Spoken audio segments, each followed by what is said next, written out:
Assalamualaikum warahmatullahi wabarakatuh. Apa kabar anak-anakku kelas 8 semuanya? Semoga kalian selalu sehat ya dan tetap semangat dalam menjalani PJJ online ini. Kali ini kita memasuki pertemuan yang kedua, tetap di bab 1 tentang memahami kedudukan dan fungsi Pancasila.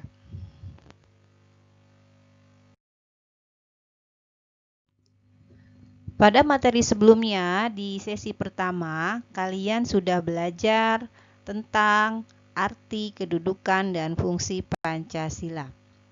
Kali ini di pertemuan yang kedua, Ibu akan memberikan materi tentang makna Pancasila sebagai dasar negara dan pandangan hidup bangsa.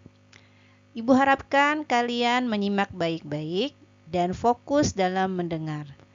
Dan siapkan buku kalian untuk menulis apa yang Ibu berikan, karena tidak semua yang Ibu jelaskan di sini ada di buku kalian ya. Oke, mari kita simak satu persatu. Pada materi yang pertama ini, Ibu akan menjelaskan tentang Pancasila sebagai dasar negara. Anak-anakku, suatu negara yang akan merdeka pasti membutuhkan dasar negara atau pondasi. Seperti halnya sebuah rumah, ketika rumah itu akan didirikan, maka harus dibuat dulu pondasinya, supaya dapat menyangga rumah itu menjadi kuat dan kokoh. Negara juga demikian, ketika negara didirikan, maka para pendiri negara harus membentuk atau merumuskan terlebih dahulu apa dasar negara yang cocok dengan negara itu. Untuk apa? Supaya negara yang dibangun di atas pondasi tersebut dapat berdiri dengan kuat, kokoh, dan tidak mudah terpecah belah. Maka dari itu dibuatlah pondasi negara. Kemudian, bagaimana dengan Indonesia? Indonesia juga mempunyai pondasi yang kita kenal dengan sebutan Pancasila. Untuk kalian ketahui, dalam suatu pondasi, dalam pendiriannya harus mengandung unsur-unsur seperti ciri-ciri, cita-cita, dan tujuan negara. Ciri-ciri dan cita-cita bangsa Indonesia tentu kalian sudah pelajari di kelas 7. Dan untuk mereview kembali, Ibu akan memberikan penjelasan tentang ciri-ciri bangsa Indonesia. Apa saja? Ada 4. Yang pertama adalah menjunjung tinggi nilai persatuan dan kesatuan bangsa. Kedua, terdiri dari suku, agama, ras, dan adat istiadat yang sangat majemuk. Ketiga, terdiri dari lautan luas dan pulau yang sangat banyak. Keempat, memiliki kekayaan alam hayati dan non-hayati yang sangat melimpah. Kemudian kalau ditanyakan, apa cita-cita dan tujuan negara? Cita-cita bangsa Indonesia adalah membuat negara Indonesia yang merdeka, bersatu, berdaulat, adil, dan makmur. Kemudian, tujuan negara kita apa? Ada pada di alinea keempat pembukaan Undang-Undang Dasar 1945. Isinya apa saja anak-anak? Yang pertama adalah melindungi segenap bangsa Indonesia dan seluruh tumpah darah Indonesia. Yang kedua adalah memajukan kesejahteraan umum. Yang ketiga, mencerdaskan kehidupan bangsa. Yang keempat, melaksanakan ketertiban dunia yang berdasarkan kemerdekaan, perdamaian abadi, dan keadilan sosial. Dan anak-anakku, Pondasi Pancasila sebagai dasar negara tidak lepas dari perjuangan rakyat atau pendiri negara dalam kemerdekaan. Kenapa? Sudah Ibu jelaskan tadi bahwa suatu negara yang merdeka harus dibentuk dulu dasar negaranya.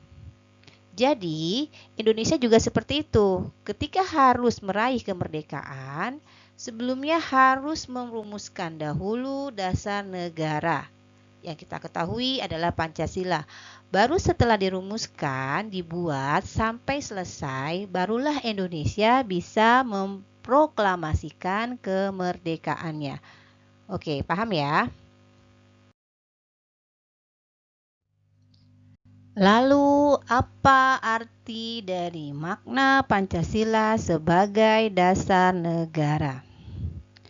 Tentunya makna Pancasila sebagai dasar negara untuk mengatur penyelenggaraan pemerintahan di Indonesia.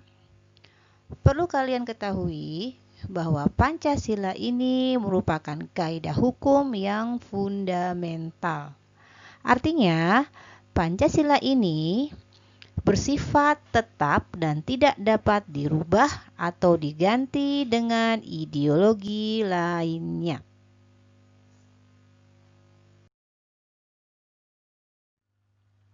Kemudian anak-anak, Pancasila sebagai pandangan hidup. Maksudnya Pancasila sebagai way of life. Apa itu? Why berarti jalan, life berarti hidup. Artinya, Pancasila sebagai jalan hidup atau pandangan hidup bangsa. Sebagai pandangan hidup bangsa, maksudnya adalah memberikan arahan atau petunjuk dalam hidup bernegara. Ya. Pancasila sebagai pandangan hidup sering dikaitkan dengan ideologi. Ya. Ideologi terdiri dari dua kata, yaitu idea dan logos.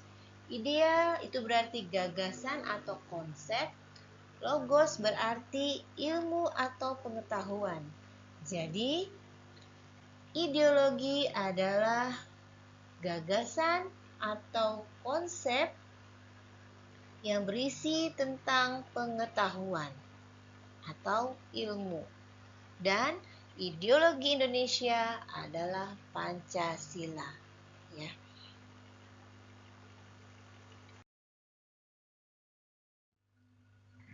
Kemudian di sini Ibu akan menjelaskan arti penting Pancasila sebagai dasar negara dan pandangan hidup bangsa. Kalau di buku kalian, arti penting Pancasila itu dibedakan satu-satu ya, sebagai dasar negara dan pandangan hidup bangsa. Di sini Ibu akan menggabungkan keduanya, ya. Jadi, arti penting Pancasila sebagai dasar negara dan pandangan hidup bangsa adalah: satu, untuk mencapai keadilan, persatuan, kemakmuran, dan kedaulatan. Kedua, menjadi landasan bagi pasal-pasal dalam Undang-Undang Dasar 1945. Ketiga, arti penting yang lain adalah bersifat imperaktif. Imperaktif di sini maksudnya adalah memaksa. Jadi dengan kata lain adalah bahwa Pancasila di sini bersifat mengikat dan memaksa warga negaranya untuk tunduk kepada Pancasila.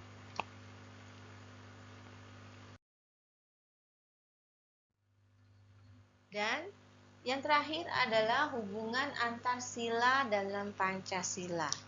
Di sini Ibu akan menjelaskan hubungan antar sila dalam Pancasila itu merupakan suatu kesatuan yang utuh atau kesatuan yang tidak dapat dipisah-pisahkan. Karena semua sila yang pertama, kedua, ketiga, keempat, kelima itu saling berkaitan satu sama lainnya. Ya, di sini Ibu akan memberi contoh. Ibu membuat suatu gambar piramida. Yang paling utama adalah sila pertama sampai dengan sila yang kelima ya, dasarnya. Maksudnya di sini, kenapa Pancasila itu harus saling dilandasi dan saling melandasi? Begini maksudnya. Pada sila kedua, sila kemanusiaan yang adil dan beradab, dia akan dilandasi dengan sila yang pertama, yaitu ketuhanan yang Maha Esa. Kemudian, dia akan melandasi sila yang di bawahnya, yaitu sila yang ketiga, keempat, dan kelima. Kemudian untuk sila yang ketiga, dia akan dilandasi oleh sila yang pertama dan kedua. Kemudian sila ketiga akan melandasi sila-sila di bawahnya, yaitu sila keempat dan kelima. Begitu juga dengan sila keempat, dia akan dilandasi oleh sila yang pertama, kedua, ketiga. Kemudian dia akan melandasi sila kelima yang di bawahnya. Terakhir juga begitu, sila kelima dilandasi oleh sila yang pertama, kedua, ketiga, keempat.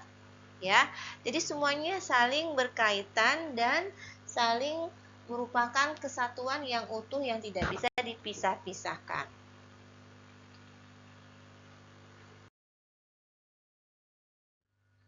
Untuk sila yang pertama merupakan sila penerang bagi sila-sila lainnya. Kenapa?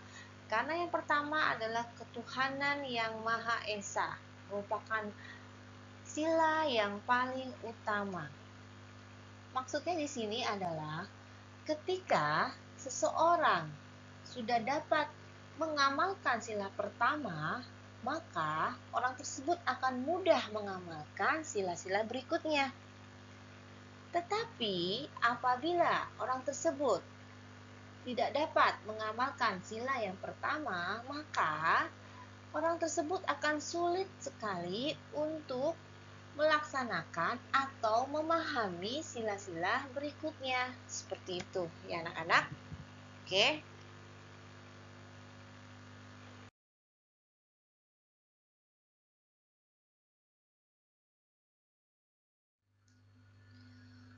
Alhamdulillah akhirnya materi kita sudah selesai tentang makna Pancasila sebagai dasar negara dan pandangan hidup bangsa.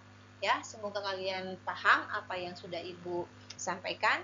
Namun, apabila ada yang kalian kurang mengerti, kalian bisa hubungi Ibu. Ya. Sekarang kita akan mengerjakan tugas. Tugasnya akan Ibu share setelah ini. Oke anak-anak, sampai jumpa lagi minggu depan di materi berikutnya. Terima kasih. Wassalamualaikum warahmatullahi wabarakatuh.